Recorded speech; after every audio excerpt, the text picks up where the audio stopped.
Good evening, viewers. This is exciting. I'm pumped for this show.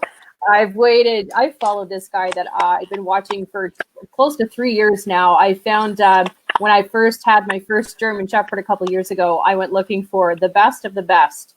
And I came across none other than Bill Grimmer out of New Brunswick. Bill has a life story that is just encompassing. He's been absolutely everywhere, training canine expert in his, and just an absolute pleasure to deal with on the phone. And now he has Canine College. So we're going to be bringing him on. We're giving the screen here, the show, a little bit of time here for an audience to build. We want you guys to post your questions if you have your in the comments. That way, if I see one that would pop out, I can post it up while Bill's on the show with us. You're going to get to meet Roxy, his little chihuahua. He's been doing some incredible work, and you're more than welcome to follow his page as well. Got some great videos up there. So without further ado, I want to bring on Bill Grimmer from New Brunswick, and you can also view him www.grimmer.ca. I want to give a shout out of thank you to his wife, Claire, who's behind scene like my sweetheart is, helping out with everything. So thank you, Claire, for doing that. All right, here we go. Here we go. We're going to show you first a little video. I'm going to bring Bill up on screen. So this is Roxy, and I'm going to bring it a little bit closer here so you guys can see.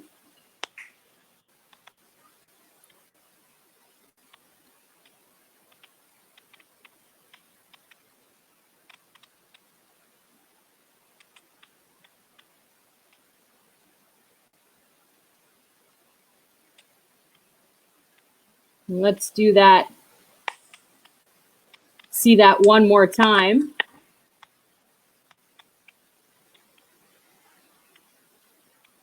So I notice there's more viewers jumping on as we go here. So let's just watch that one more time before we bring Bill up. This is Roxy, his chihuahua. That's Foxy, F-O-X-Y. Foxy, sorry. I thought I was saying hearing that. All right, we got Bill Grimmer on. Woo! You can hear the applause, Bill. All right, here we go. So we've got Bill on with us. Hello, how are you doing? How are you and Claire doing in this state of the world, Bill? We're staying at home like everybody should be doing, staying at home. Yeah, yeah. So Bill, we've got viewers on here with us now. Some very nice. Good to see this engagement. So tell us about yourself. You know, I know it's a lot to ask. I've been following you for a couple of years. I'm honored to have you on tonight. Tell us a bit about yourself here so the viewers can get to know you, because I'd love to have you on again. So I'm going to give you the floor here. Well, if it helps and it helps somebody with their dog, we're all locked down. Everybody's locked down or should be locked down. And if they have pets and they're locked down for a couple of weeks, they could have some very, very well-behaved and well-managed animals if they spend enough time with them during this time that they're home. But yeah, I've been lucky. I've been able to do what I like to do. My father once told me that if I get a job that I enjoy doing, I'll never have to work another day in my life. So I guess it's not work. We're dealing with little animals like this, nice, and up to big German Shepherds and Great Danes. So dogs are great. And Bill, you've done extensive work in almost every field and capacity you can think of. So you've really, I mean, I've gone over your website. You worked with government agencies, police force, you've been around the world. So, and now you're at home with your pets here. So we're going to start off this show tonight. Viewers are going to post comments and questions, but what are the kind of the most trending questions that you hear right off the hop when you meet a new pet owner or even an expert pet owner, but they just are having issues? Most of the problems that arise that by the time they come across my desk or to me is a control problem. People say, I can't control my dog, or he might be great at home, but if I take him for a walk and he sees another dog, or he growls at people, makes noises, barks at people, and it always seems to be a control problem. And now once it's a control problem, it's usually caused by two things, only two things. Either the dog is being dominant and wants to be the leader, or two, it's scared and it's reacting to something out of instinct. So the main thing that any trainer can do, or anybody dealing with an animal or a child, is to develop the confidence in the animal or the child, and then develop controls in that subject that you've been training. So that's what a coach does. They develop confidence and they teach control. And the more confidence you build up, the more control has to follow. But you can't put controls on if the dog or person doesn't have confidence. Yeah, I noticed in one of your emails back to me, I mean, we just, finally got our pups that we've been waiting for, 2 German Shepherd pups, both males, brothers. And you made such a great point. It was teaching with positive reinforcement before the action happens. So don't look for the negative, teach positive before something happens. And that really kind of did a mind shift with me, because you got to be, I mean, even with kids, I mean, they respond better to being rewarded for being noticed for doing good. So can you elaborate on that a bit? If you have a dog that's having some issues, the positive reinforcement. Well, confidence begets confidence. So if your dog is shy at something, and as a trainer or as a dog owner, you should be looking for things that your dog is scared of. And it can be anywhere from a puppy to to an adopted dog. You find out what it's scared of, and then you teach it not to be scared by exposing it to its fears and letting it address its fears. And I don't mean that would be the case of scaring the dog half to death by its fears, but developing him to be more confident. If he won't get up on a table, then you have to help him get up on the table and then reward him for getting up there until he's confident enough to do it. If he won't crawl underneath the table because he's scared of enclosed spaces, some people are, some dogs are. So I guess when I see a dog, I'm looking to see what it might be scared of. And then I would address that concept or address that fear until he's not scared of it. So it's positive reinforcement after you've created the behavior you want. But I guess we have to understand what positive reinforcement is and what negative reinforcement is, because you need both in training. Positive is anything that we like or the subject likes, and negative is anything the subject doesn't like. So a piece of a hot dog is negative if you hold it there and don't let the dog get at it, because the dog does not like what's happening. But it's positive if you give it to him. So in teaching a dog to sit, you might withhold that piece of hot dog until you create the sit and then give it to the dog. So that piece of hot dog was negative first and then became positive.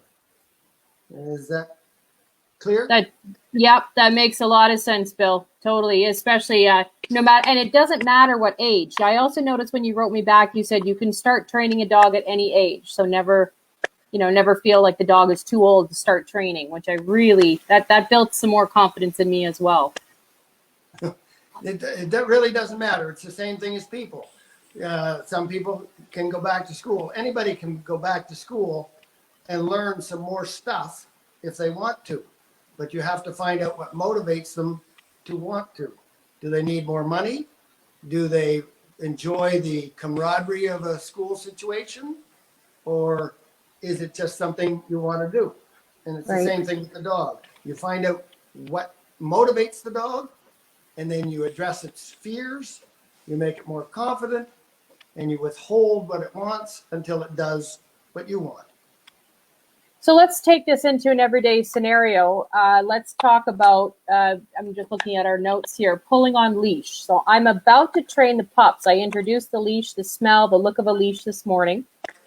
So there's one scenario. And then another scenario would be a dog that doesn't like the leash. He pulls on the leash nonstop. He already has this habit ingrained to pull, and, in turn can hurt you. I mean, if he's a big dog and pulling. So Can you address both those scenarios? Pups, new leash, and an older dog doesn't like leash. First of all, you have to teach them what the word is. And if you're going to put a word to it, one would not tell a dog to sit if you were teaching him how to do it, because he doesn't know what sit is. Right. You would create that function, and then you would tell him it was a sit. So if you were teaching me a new language and you showed me a pencil, but yet it was called a stilo, or a pen that was called a stilo, then you would have to show me that pencil first and then say the word stilo. Right. So that if when you take the dog out and he doesn't know what it is, and he's out on the leash and he's pulling to see that bird, or he's pulling to see that truck that went by, and you're saying heel, heel, heel, then he's being rewarded for what he's doing, which is pulling at the truck or pulling at the bird. Right. When really you should have pulled him back to where he should be without saying a word, and then released the leash and said the word heel. Now, if he ran ahead again and he started to pull again, then you just repeat the process until you say the word heel when he's beside you and not when he's out pulling. Right. Otherwise, you're rewarding him when he's out pulling, because sound is one of the 3 major rewards.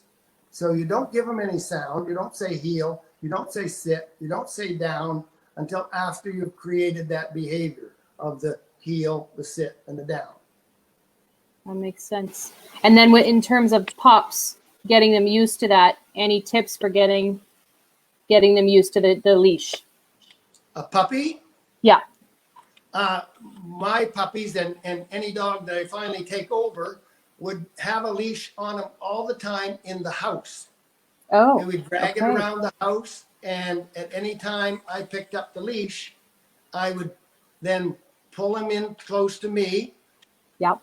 And when he came in close to me because I pulled him, I would stop pulling him, and then I would say, come. Okay. So he would be rewarded for coming to me. Right. He would be on the leash all the time he was in the house until I could test it out and say the word come as a test. And if he came to me, I'd take the leash off. And then I'd be ready to put it back on when he varied from that again. If you do that for with a puppy, and you do that for 3 months, that dog will not leave your side unless you tell him to go away. Okay. So viewers, we encourage you totally to put your questions in the comments to the side.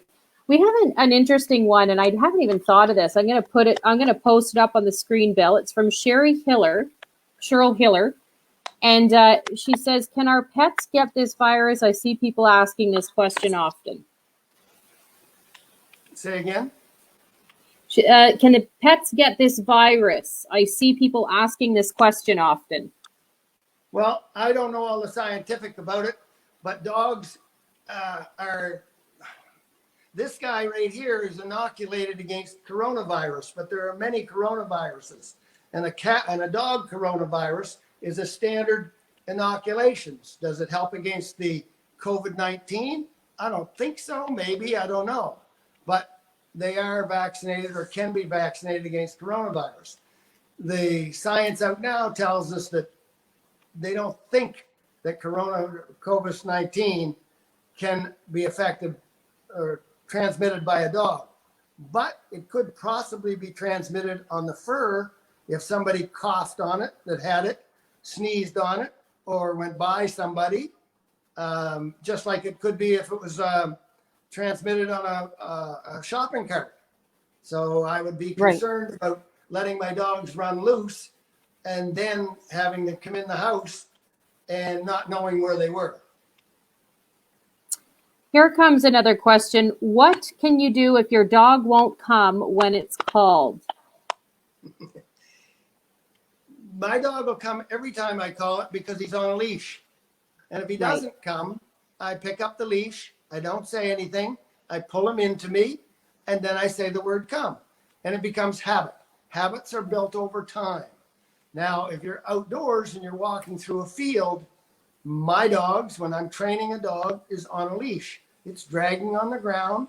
It's about 25 feet long, and it's just snaking behind the dog. And when he gets 15 feet away, I step on the leash, and then I pull him back to me, and I say the word come. In 4 days, the dog will not be pulling on the leash and will be walking within 10 or 12 feet from you, dragging the leash.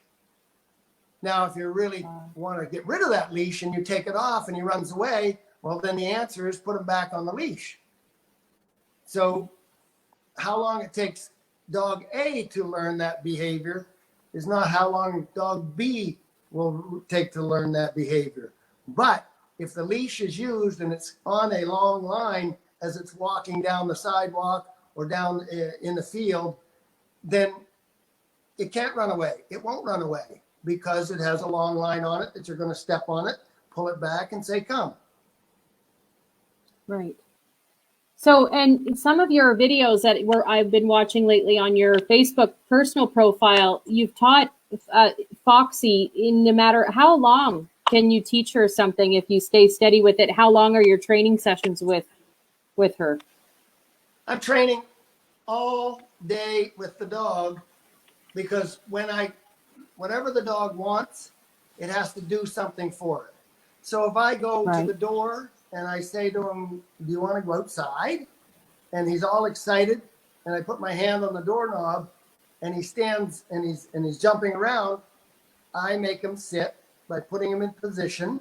And then I open up the door. Well, in 3 days, I go to the door and say, do you want to go outside? He looks at me. I look at him. I put my hand on the doorknob. I don't say anything.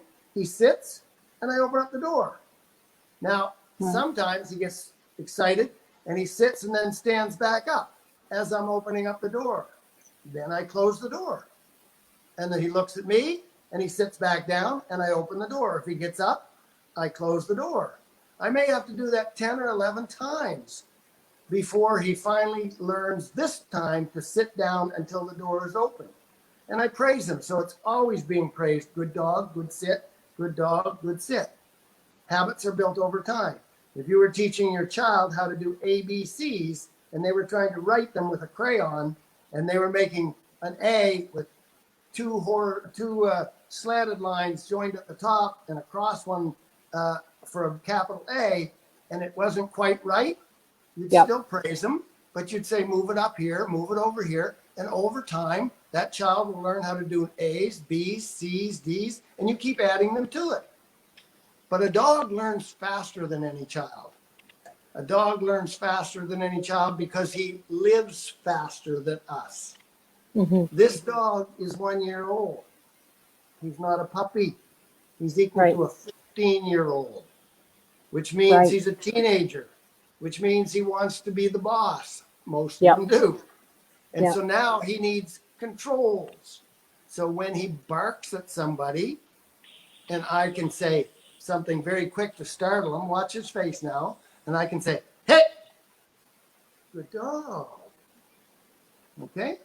So that negative sound, something he didn't like, was sharp, it was quick, it created what I wanted, and then I rewarded it with good dog, which was soft and smooth. Right. So it's about getting there before something happens and establishing, like you said, the habits, the good habits, before they have an opportunity to test your boundaries or test something that they're curious about. When you teach your children at 15, 16 years old to drive a car, as soon as they turn 17, are you going to give them the keys and tell them to go any place they want? No, you still have controls over them. Mm-hmm. And you develop that over a period of 15 to 20 years with children, sometimes longer with some children. But that all takes place in 1 to 2 years with a dog. Wow. I'm going to refer back. There was one you put here. I couldn't quite make out. District I have anxiety. Number 5. I just can't, I couldn't make sense of the last one there, the fifth topic, but the fourth one was chewing. How can you get your dog to stop chewing on things you don't want them to? Is this a puppy dog or an adult dog? If it's a puppy dog and he's chewing because he's getting rid of his little needle teeth, then you need to give him an alternative to what he's chewing. So you can buy all the $5 and $10 things at PetSmart, or you can just give him a frozen baby carrot that he can chew on. It's cold, it numbs his gums, and it's also, the carrot's good for him and it doesn't leave a puddle on the ground. So that will help remove those teeth, because that's why he's teething, or that's why he's chewing on stuff, because nature's telling him to get rid of those teeth. So that's a puppy dog. If it's an adult dog that's doing it, then you need to create it with a negative. And a negative sound, something the dog doesn't like, is sharp and quick. Here's a dog chewing at my finger. Watch. Hey. Yep. Good dog. Okay. So it went from chewing to licking. Now, if I didn't want the licking to happen, I could do it with sound, or I could do it with touch. Good dog. Good dog. So in that case, steady touch, which is here, is negative, and this is positive, staccato touch. Okay. So now you have sound, which is short and sharp, negative, smooth, which is good dog, smooth sounds, which is positive. You have touch, steady touch is negative, and staccato touch is positive. And then you have food, because if the dog wants the food, then you withhold it till you create behavior you want, and then you give it to them. So that was negative and positive. Mm-hmm. It was negative here.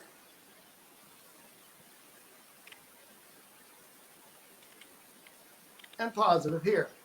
Right. The problem that arises, a lot of people can't mix those negatives and positives up. So if I was doing this is negative. Yeah. If at the same time I was going, look at this, now do this, now do that, then I'm giving him positive sound and negative food, and both of those things are going to cause a conflict between each other. You can't give a negative and positive at the same time. So I think I know what that last topic, Bill, I think I know what that last topic was. My dog has anxiety. Ah, okay. Anxiety, if it's a puppy and something scares it, and then you reward it. So if there was a big thunderclap right now, and it scared Foxy, and I went, it's okay, Foxy, it's all right, it's okay, it's okay. I'm rewarding it with touch, and I'm rewarding it with sound, because it was scared of the thunderclap. Right. So it's going to learn to be scared. Oh my goodness.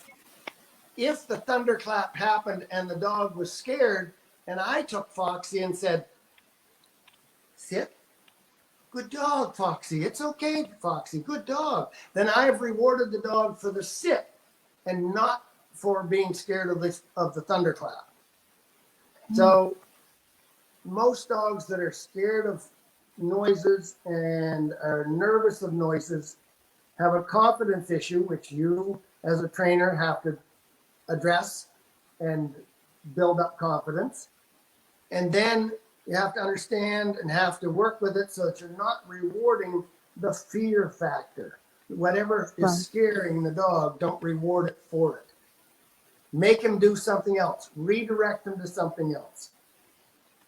Okay? So redirect him to doing anything else that he can do. Sit, good dog, after he was scared. Down, good dog, after he was scared. You are now rewarding what he did and not what happened to him. Right.